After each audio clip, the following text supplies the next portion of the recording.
Tumpay na naisagawa ang Salamat Kapatid Program kung saan 3 retirees ang binigyang parangal sa kanilang masigasig na paglilingkod para sa bayan.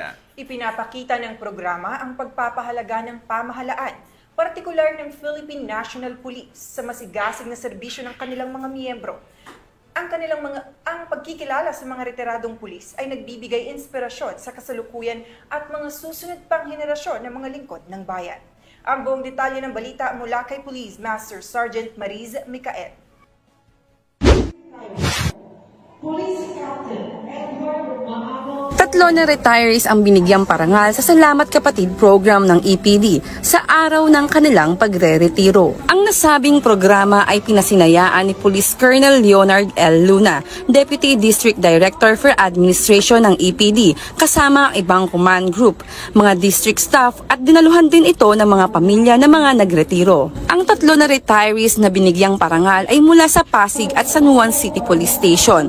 Iginawad din sa kanila ang matatanggap nilang mga benepisyo sa ilang taon nilang pagseserbisyo at sa karangalang batid hindi lamang sa Eastern Police District kundi maging sa buong organisasyon ng PNP. Mainit na mensaheng pasasalamat naman ang iginawad ni Police Captain Edward M. Olmedo ng Pasig CPS sa karangalang makapaglingkod sa bansa at sa mamamayan bilang alagad ng batas. Kanyang ipinaabot ang taus-pusong pasasalamat sa mahigit 33 years niyang pagseserbisyo sa PNP na siyang nagsilbing pangalawa niyang tahanan at pamilya. Wala ko ibang masabi kundi sobrang proud ako sa kanya kung ano ako ngayon, kung paano ako nahubog dahil sa inspirasyong dulot niya.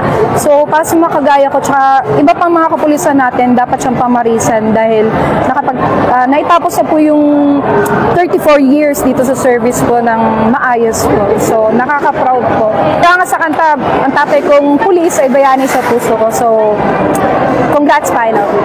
Sa inyong pagre-retiro, ito'y hindi katapusan, kundi panimulang yugto ng inyong buhay. Saludo ang buong kapulisan ng Eastern Police District sa inyong serbisyo at pagsasakripisyo para sa paglilingkod sa ating bayan. Muli isang pagpupugay sa ating mahuwarang bayani. Mula dito sa Eastern Police District, ako po ang Police News Network Correspondent, Police Master Sergeant Joy Mariz Micael, alagad ng batas, tagataguyod ng balitang pulis.